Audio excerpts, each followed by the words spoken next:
पति बोलते हैं कि अब हाथ कट गया, तुमको हम नहीं रख पाएँगे, अपनी दूसरी शादी करेंगे, तुमको जो करना है वो करो। और हमारे मम्मी-पापा तो गरीब हैं, क्योंकि पैसा लेके शादी किए थे, तो बोलते हैं कि अब जितना दिन हमसे बना तो हम कर दिए, हम तुम्हारे पीछे नहीं चल पाएँगे। कौन बोला ऐसा?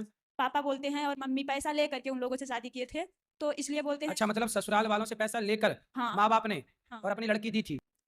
मतलब लड़की बेच दी थी, ये कहो सीधा। राधे, राधे प्रभु जी। जी। हमारा ये प्रश्न है कि हमको ससुराल में करंट लगा था। हाँ। फिर वहाँ पति हमारे ले आकर के अस्पताल में एडमिट किए थे, और जब हाथ का ऑपरेशन करवा दिए तो बोलते हैं जाओ तुम मायके में रहो, हम तुम अब दूसरी शादी करेंगे, हम तुमको नहीं रख पाएँगे। करंट कैसे लगा आपको? घर में फिटिंग नहीं थी तो लगा था। ससुराल में? हाँ, ससुराल में लगा था। तो ये आपका हाथ उसी करंट में चला गया? हाँ, करंट में चला गया। इन्फेक्शन बढ़ रहा था, तो फिर डॉक्टर बोले कि जाओ ऑपरेशन नहीं करवाओगी तो जान भी जा सकती है। ठीक है। तो पति ने छोड़ दिया? पति बोलते हैं कि अब हाथ कट गया, तुमको हम नहीं रख पाएँगे, अपनी दूसरी शादी करेंगे, तुमको जो करना है वो करो। और हमारे मम्मी-पापा तो गरीब हैं, क्योंकि पैसा लेके शादी किए थे, तो बोलते हैं कि अब जितना दिन हमसे बना तो हम कर दिए, हम तुम्हारे पीछे नहीं चल पाएँगे। कौन बोला ऐसा? पापा बोलते हैं और मम्मी पैसा लेकर के उन लोगों से शादी किए थे, तो इसलिए बोलते हैं। अच्छा, मतलब ससुराल वालों से पैसा लेकर हाँ, माँ-बाप ने हाँ, और अपनी लड़की दी थी। मतलब लड़की बेच दी थी, ये कहो सीधा। हाँ, तो यही पति अब बोलते हैं कि तुम्हारे पिता बेच दिए थे और तुम्हारा हाथ चला गया तो मैं नहीं रख पाऊँगा। पति क्या करते हैं? 2 नंबर की धंधा करते हैं गुरुजी। 2 नंबर का क्या? कोरेक्स हो गया और गांजा हो गया। गांजा-वांजा बेचते हैं। हाँ, बताओ, इस हाल में जब पत्नी का हाथ ससुराल में करंट लगने से कट गया, तो पुरुष को तो और साथ देना चाहिए अपनी पत्नी का। हर पति को और हर पत्नी को अपने जीवन साथी और जीवन संगिनी का एक दूसरे का हर परिस्थिति में साथ देना चाहिए। यही धर्म है। हाथ कट गया तो साथ नहीं देंगे, ये तो गलत बात है पति की। तो आपने फिर क्या निर्णय लिया? मैं तो ये बोलती हूँ कि जब तुम्हारे घर में हमारा हाथ का ऑपरेशन हो गया, तो तुम्हारे द्वारा हमको जो हो जाएगा तुम्हारे लिए सही है। लेकिन तुम हमको अपने घर में और अपने साथ में रखने के लिए रेडी तो हो जाओ।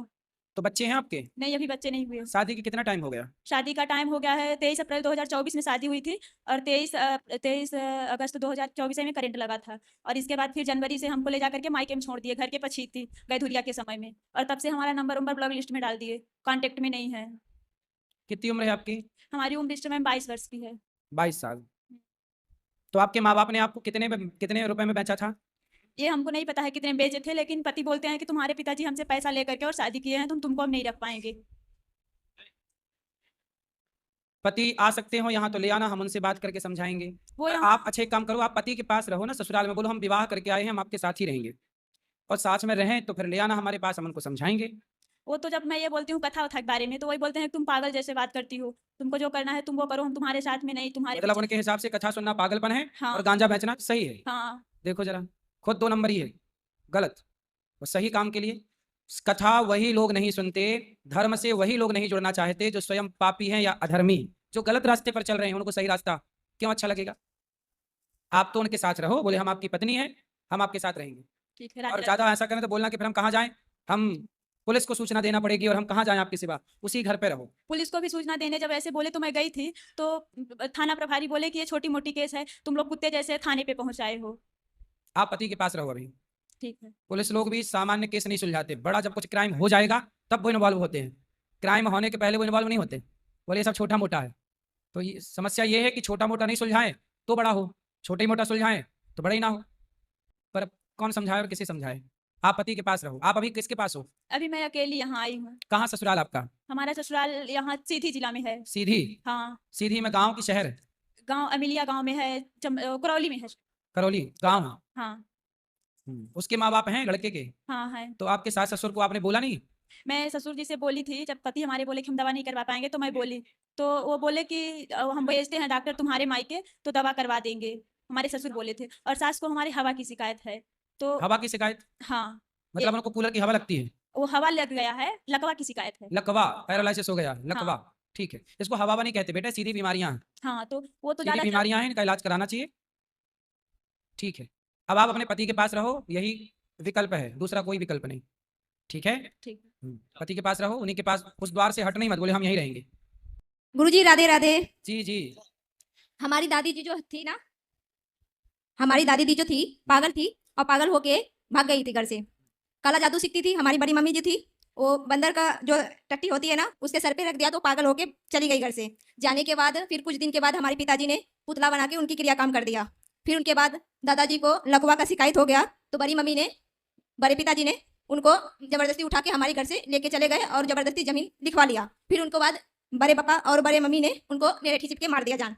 फिर क्रियाक्रम जो भी हुआ कर दिया। फिर उनके बाद हमारे पिताजी ने डेथ हो गया। घर में कभी सुख शांति नहीं रहते, हमेशा बीमार रहते। तो इनके लिए क्या करना चाहिए? घर में कीर्तन किया करो। रोज कीर्तन करने से जितने भी नेगेटिविटी होती है सारी दूर हो जाती है। पिताजी हैं आपके? नहीं है। माँ? माँ है। भाई? भाई है। भाई से बोलना कि कभी मतलब घर में कभी सुख शांति रहती ही नहीं। भाई से बोलना कि वो हनुमान चालीसा का रोज पाठ करे और आप सभी लोग कीर्तन करो और सुंदर कांड का पाठ किया करो। तो कोई बोलता है कि दादी जो मर गई ना तो उनका सही से क्रियाकाम नहीं हुआ ना, तो इसके लिए पितृदोष लगा है। हाँ, पितृदोष होगा तो उनके लिए भागवत जी की पोथी पाठ करा लेना। बाकी घर पे कीर्तन करो, इसी से कल्याण होगा। भागवत जी करवाने के लिए कितना पैसा जाएगा? पैसे वैसे तो ऊपर कार्यालय में सब बात कर लेंगे, ये पाठक ही सब बता देंगे आपको। और पोथी पाठ करवाने के लिए? वही पोथी पाठ की तो बोल रहे हैं। बिना खर्चे का काम कीर्तन करो और सुंदरकांड का पाठ करो, सब अच्छा होगा। फिर भी आपको लगे तो भागवत जी की पोथी पाठ करा लें। हमारे बहुत सारा प्रश्न है, हमें कल दे देना माइक, क्योंकि बहुत क्या प्रश्न है, बोलो। और हमने लड्डू गोपाल बर्तन की दुकान से खरीदा था छोटा सा, और वो लड्डू गोपाल को मैंने 10 दिन सेवा किया तो हमारे सपने में आए और हमें प्रणाम किया, और फिर जहाँ मैंने विराजमान किया था फिर वो वहाँ पे चले गए। सही है। तो फिर वो लड्डू गोपाल को मतलब कोई बोलता है कि उसका प्राण प्रतिष्ठा नहीं हुआ है, तो आपको वृंदावन से लेनी चाहिए गुरु ये। जो है वही है, ठीक है। हाँ। प्राण प्रतिष्ठा करा सकते हैं, कोई पंडित जी को बुला के करा लो घर पे। और जो लड्डू गोपाल को हम सेवा कर रहे हैं तो हमें कुछ बीमारी है, 6 महीने से इलाज कर रहे हैं, ठीक नहीं हो रहा क्या है। बीमारी है? और धात की जो रोग होती है ना वो है। तो डॉक्टर को दिखाओ, बढ़िया डॉक्टर को। दवाई अंग्रेजी करवाया तो मतलब बहुत खराबी हो गया, मतलब एसिडिटी हो गया, मतलब बहुत खराबी हुआ, बहुत परेशानी हुआ। तो आयुर्वेदिक दवाई की, आयुर्वेदिक भी दवाई चालू है, ठीक नहीं हो रहा है। और हमारे जो पति है वो अभी फिलहाल सेवा कर रहे हैं, पर उनको बहुत प्रॉब्लम होती है सेवा करने में, क्योंकि उनको 8 बजे तक निकलना पड़ता है ड्यूटी में, तो सेवा सही से नहीं हो पाता कोई है। बात नहीं, आप आयुर्वेदिक कोई अच्छे वैद्य को मिलो, डॉक्टर को मिलो आयुर्वेदिक, और इलाज कराओ, हो जाते हैं सब चीजें ठीक। लेकिन अभी सेवा करने में दिक्कत आ रही है, मतलब ऐसी प्रॉब्लम हो गई है, तो फिर हम सेवा कैसे करें? बार बार तो नहाना जमता नहीं है, क्योंकि घर में बहुत सारा काम भी होता कोई है। बात नहीं, आप एक बार स्नान करो, बाकी हाथ पांव धुल लिया करो, आपातकाले कोई दिक्कत नहीं। धन्यवाद गुरुजी। और ठीक ठाक गुरुजी? अरे कृपा है, मस्त ठीक भी हूँ ठाक भी हूँ। अच्छा गुरुजी, पता पहले हमारे बाप मातारी जो होते हैं मतलब वो मतलब शादी कर दी थी मेरी छोटे पे। आपकी शादी छोटे पे कर दी? हाँ। किसने कर दी? मतलब मेरे बाप मातारी ने। बाप माता ने। छोटे कितनी छोटी थी आप? 14 साल के थे। 14। तो अब क्या समस्या हो गई? समस्या का शुरू से दारू पीते हैं मतलब मेरे घर वाले। तो आपकी शादी जब हुई तब आपके घर वाले कितने बड़े थे? वो 15 साल बड़े थे। 15 साल बड़े थे? हाँ। मतलब जब आप 14 की थी तो वो 28 साल के थे। 28 साल के आदमी से 14 साल की लड़की का ब्याह कर दिया। और मेरे पता भैया की शादी नहीं होती, इस वजह से कर दो मेरे ब्याह मतलब।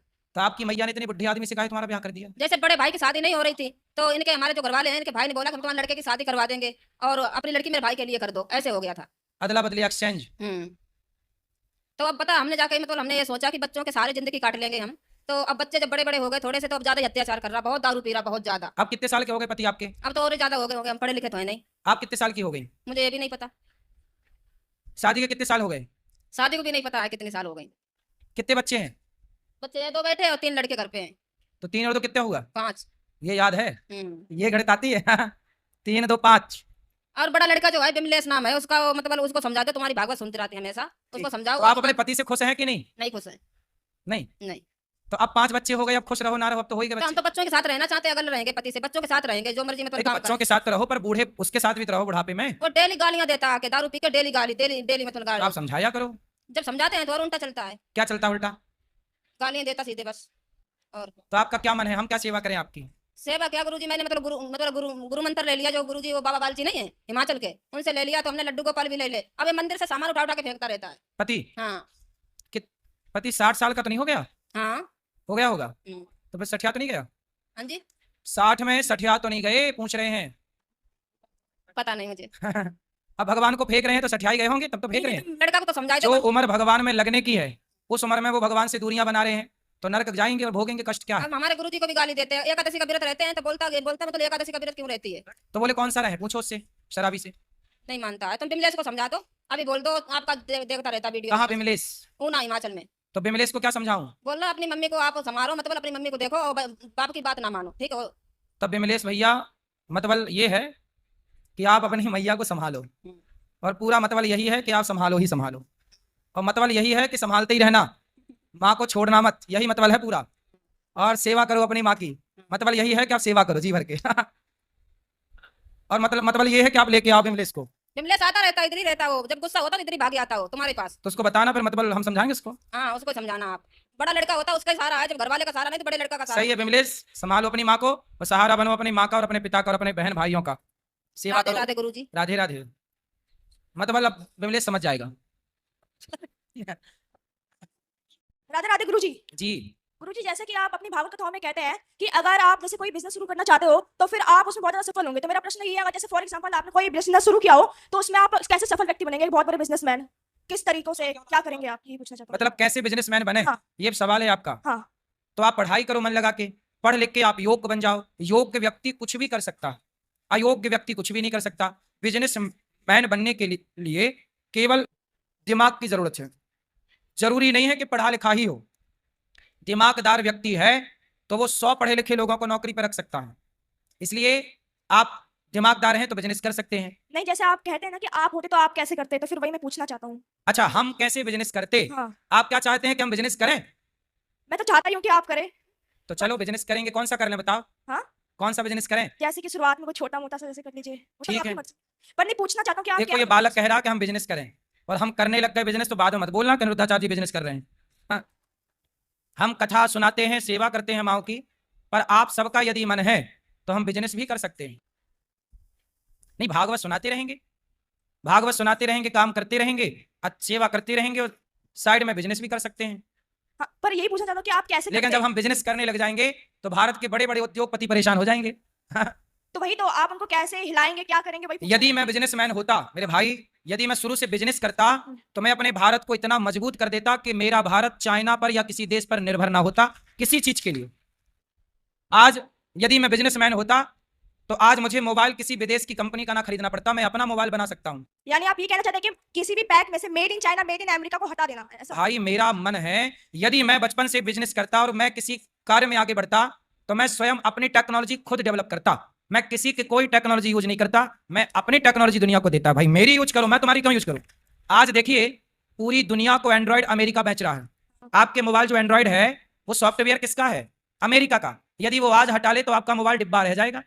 हम इस देश से पूछना चाहते हैं, मैं बिजनेसमैन होता, मैं यदि होता ना बेटा, तो मैं अपने देश को सबसे पहले आत्मनिर्भर बनाता पहले से। जो आज हमारे देश के प्रधानमंत्री और नाना प्रकार के लोग कह रहे आत्मनिर्भर, मैं शुरू से इस पक्ष में हूं कि भाई हम भले 2 रोटी कम खाएं पर आत्मनिर्भरता की खाएं।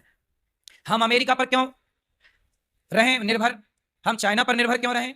हम अपना करते। यदि मैं बिजनेस करने बैठूं तो बेटा मैं अपने सिस्टम बनाता, अपना मोबाइल फोन बनाता, अपने सिस्टम बनाता, अपनी चीजें बनाता। भारत की क्या क्या मैं बना सकता हूं, मेरे पास काम करने की क्षमता है, ललक है, मैं नया करना चाहता हूं, नया कर सकता हूं। मैं सेवा में लगा हूं वृद्ध माओं की और समाज की, इसलिए मैं सेवा, देखो मैं जो मुझे काम मिला मैंने उसे बेहतर निभाया कि नहीं? मैंने सेवा की तो प्रॉपर की। मैं सेवा करता हूं, प्रॉपर करता हूं, अन्य क्षेत्र करता हूं, प्रॉपर करता हूं। मैं बिजनेस करता तो मैं चाइना के दांत खट्टे कर देता।